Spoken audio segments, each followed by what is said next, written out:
Hello my dear students, ಎಲ್ಲರಿಗೂ ಹೊಸ ಒಂದು ವಿಡಿಯೋಗೆ ಸ್ವಾಗತ. ಇವತ್ತು ನಾವು ಡಿಸ್ಕಸ್ ಮಾಡೋ ವಿಡಿಯೋ ಅಂತ ಹೇಳಿದ್ರೆ CA ಪ್ಲಸ್ BCom ಬಗ್ಗೆ ಕಂಪ್ಲೀಟ್ ನಾವು ಡಿಕೋಡ್ ಮಾಡ್ತಿದ್ದೀವಿ. CA ಪ್ಲಸ್ BCom ತೆಗೆದ್ರೆ ಯಾವ ತರ, ಇನ್ನು CA ಪ್ಲಸ್ BCom ತೆಗೆಯುವಾಗ ಯಾವ ತರ ನಾವು ತೆಗಿಬೇಕು, ಇನ್ನು BCom ಮಾತ್ರ ಮಾಡಿದ್ರೆ ಯಾವ ತರಹ, ಇದರ ಬಗ್ಗೆ ಮೂರನ್ನು ಕಂಪೇರ್ ಮಾಡಿ ಇವತ್ತಿನ ವಿಡಿಯೋ ನಾವು ಡಿಸ್ಕಸ್ ಮಾಡ್ತಿದ್ದೀವಿ. So let's start the video.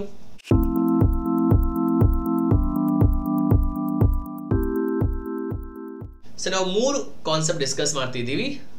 CA plus BCom. ಇದರಲ್ಲಿ CA ಪ್ಲಸ್ BCom ಅಲ್ಲಿ ಎರಡು ರೀತಿ ಬರುತ್ತೆ. First one is regular BCom and second one is a distance BCom. And ಇಲ್ಲಿ BCom ಮಾತ್ರ, CA ಮಾತ್ರ ಡಿಸ್ಕಸ್ ಮಾಡ್ತಾ ಇಲ್ಲ, ಯಾಕಂದ್ರೆ ನಿಮ್ದು ಇವತ್ತಿನ ವಿಡಿಯೋದ ಕಾನ್ಸೆಪ್ಟ್ ಅಂತ ಹೇಳೋದು CA ಪ್ಲಸ್ BCom ನಾವು ಟಚ್ ಮಾಡಬೇಕು. So that's why I am telling all these things. Okay, clear? Yes. So first concept ಅಂತ ಹೇಳೋದು ನಾವು CA ಪ್ಲಸ್ BCom ಬಗ್ಗೆ ರೆಗ್ಯುಲರ್ ಆಗಿ ನೋಡುವ. ರೆಗ್ಯುಲರ್ ಅಂತ ಹೇಳಿದ್ರೆ ನೀವು ಒಂದು ಫುಲ್ ಟೈಮ್ ಕೋರ್ಸ್ಗೆ ನೀವು ಎನ್ರೋಲ್ ಆಗ್ತಿದ್ದೀರಾ. ಫುಲ್ ಟೈಮ್ ಕೋರ್ಸ್ಗೆ ನೀವು ರೆಗ್ಯುಲರ್ ಅಂತ ಹೇಳಿದ್ರೆ ಒಂದು 3 years ಒಂದು ಕಾಲೇಜಿಗೆ ಹೋಗ್ತೀರಾ, ನೀವು ಅದರ ಜೊತೆ ಏನ್ ಪರ್ಸನ್ ಮಾಡ್ತೀರಾ, ಅದರ ಜೊತೆ ನೀವು BCom CA ಪರ್ಸ್ಯೂ ಮಾಡ್ತೀರಾ. ಇಲ್ಲಿ ನೋಡಿ, this is not CA plus BCom.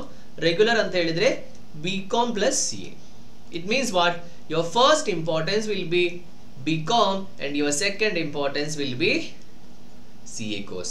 ನಿಮಗೆ ಗೊತ್ತಿದೆ CA ಅಂತ ಹೇಳೋದು ತುಂಬಾ ಡಿಫಿಕಲ್ಟ್ ಪೇಪರ್. ಯಾವುದೇ ರೀತಿಯಲ್ಲಿ ಸಿಂಪಲ್ ಆಗಿ ಬರೆದ್ರೆ ನಮಗೆ ಪಾಸ್ ಆಗೋಕೆ ಆಗಲ್ಲ.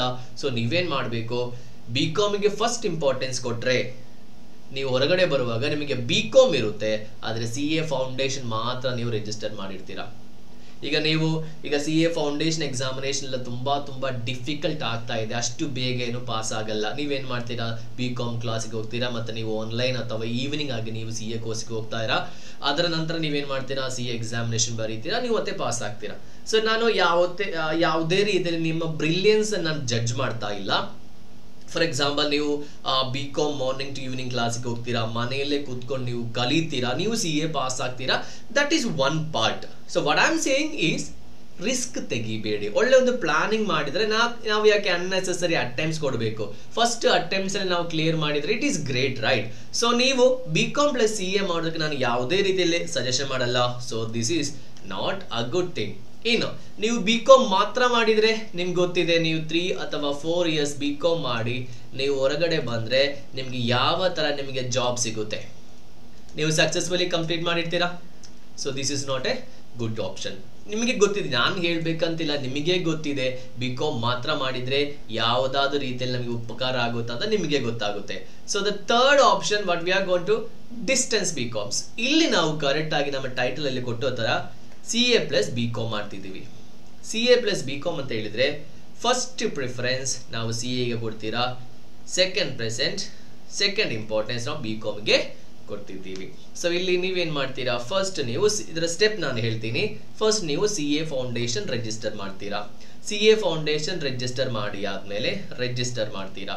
ನಿಮ್ದು inter examination CA foundation examination ಸ್ವಲ್ಪ ಟೈಮ್ ಎಲ್ಲ ನಮಗೆ ಬೇಕಾಗುತ್ತೆ.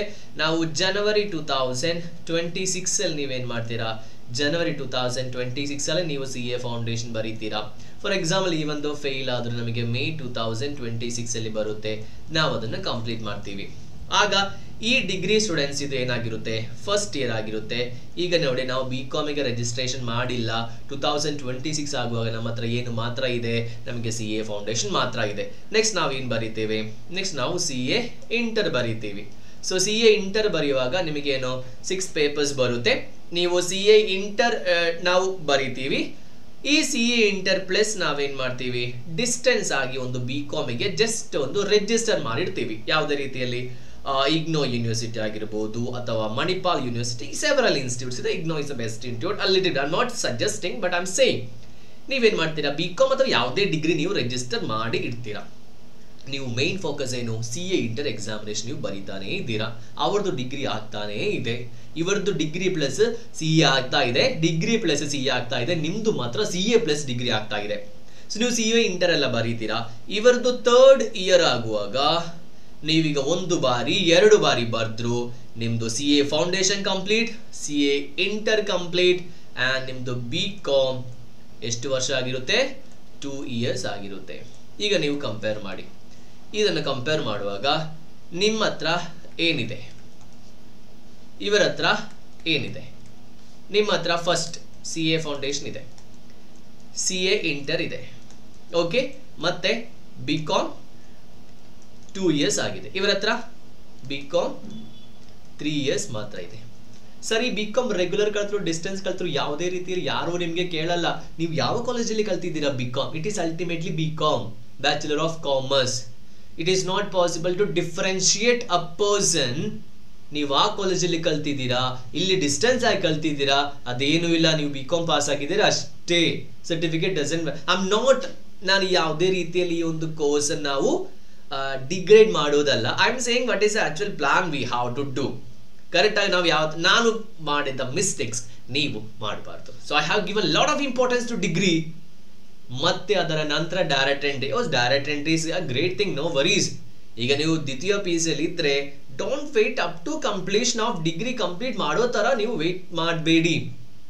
Same as in case of, ಈಗ ನೀವು ಡಿಗ್ರಿ ಸೆಕೆಂಡ್ ಇಯರ್ ಇದ್ದೀರಾ, ಥರ್ಡ್ ಇಯರ್ ಇದ್ದೀರಾ ಅಂತ ಅಂದ್ಕೊಳ್ಳಿ. ಸರ್ ನಾನು ಈಗ ಫೌಂಡೇಶನ್ ರಿಜಿಸ್ಟ್ರೇಷನ್ ಮಾಡಿ ಬೇಡ, ಯಾಕಂದ್ರೆ CA ಫೌಂಡೇಶನ್ ಸ್ವಲ್ಪ ಡಿಫಿಕಲ್ಟಿ ಬರುತ್ತೆ. ಸೊ ನೀವೇನ್ ಮಾಡಬೇಕು, CA ಇಂಟರಿಗೋಸ್ಕರ ನೀವು ಪ್ರಿಪೇರ್ ಮಾಡಿ, ಒಳ್ಳೆದತ್ತೆ ಪ್ರಿಪೇರ್ ಮಾಡಿ, ಡಿಗ್ರಿ ಆದ್ಮೇಲೆ ಡೈರೆಕ್ಟ್ ಆಗಿ ಎಂಟ್ರಿ ಮಾಡಿ. ಈಗ ನೀವು ಲಾಸ್ಟ್ ಇಯರ್ ಇದ್ರೆ, ಫಸ್ಟ್ ಇಯರ್ ಡಿಗ್ರಿಯಲ್ಲಿ ನೀವಿದ್ರೆ, ಫಸ್ಟ್ ಇಯರ್ ಡಿಗ್ರಿಯಲ್ಲಿ ಇದ್ರೆ ನೀವೇನ್ ಮಾಡ್ಬೋದು, ಫಸ್ಟ್ ಇಯರ್ ಡಿಗ್ರಿ ಇದೊಂದು ಸೆಮಿಸ್ಟರ್ ಎಂಡ್ ಬರುತ್ತಲ್ಲ, ಫಸ್ಟ್ ಇಯರ್ ಡಿಗ್ರಿ ಇದ್ರೆ CA ಫೌಂಡೇಶನ್ಗೆ ಹೋಗಿ.